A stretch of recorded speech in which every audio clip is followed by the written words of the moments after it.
ہم غزوہ بدر کے حوالے سے گفتگو کریں گے۔ غزوہ بدر 17 رمضان کو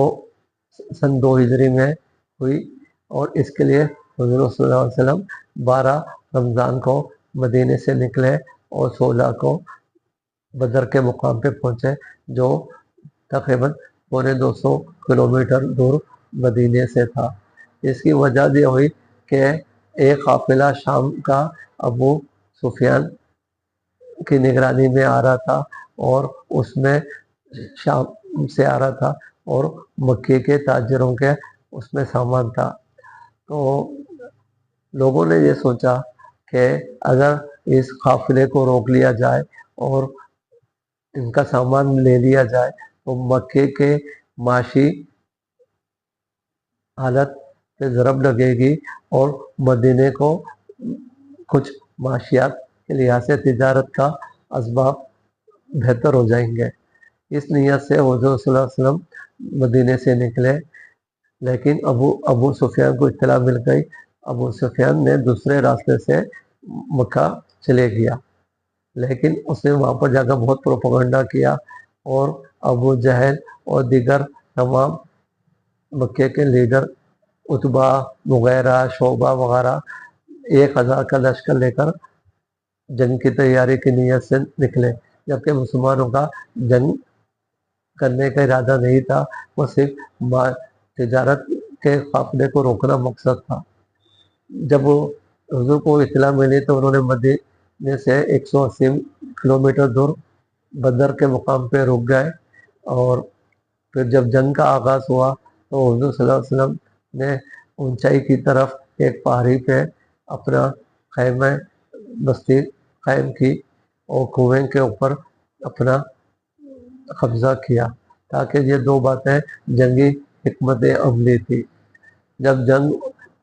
کی رات آئی، یعنی کہ 17، حضور صلی اللہ علیہ وسلم نے اللہ تعالیٰ سے بہت دعا کی اور کہا کہ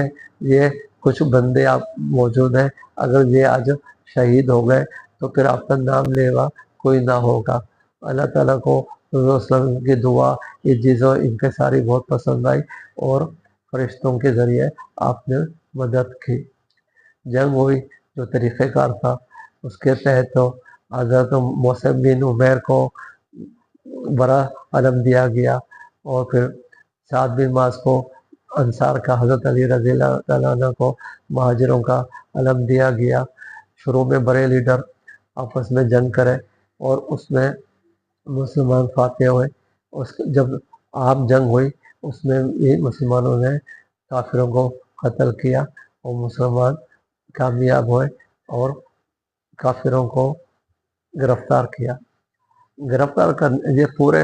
تفصیلی واقعہ سورہ انفال میں 9ویں سپارے میں موجود ہے۔ اس کے بعد جو کافر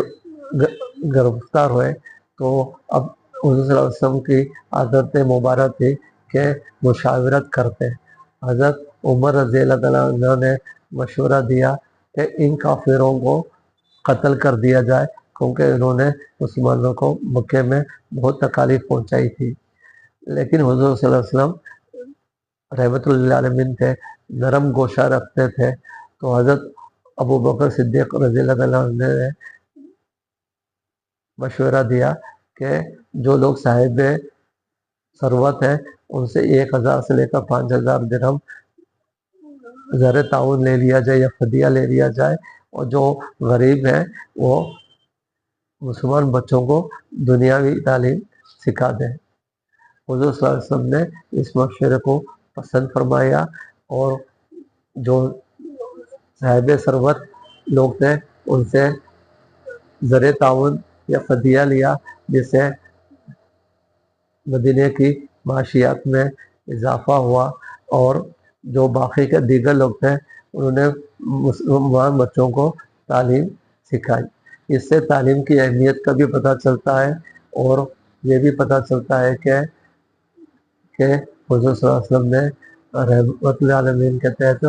درگزر کیا اور انتقامی کارروائی نہ کی۔ سورہ انفال میں اس پورے واقعے کا ذکر آیا، اور یہ بتایا گیا کہ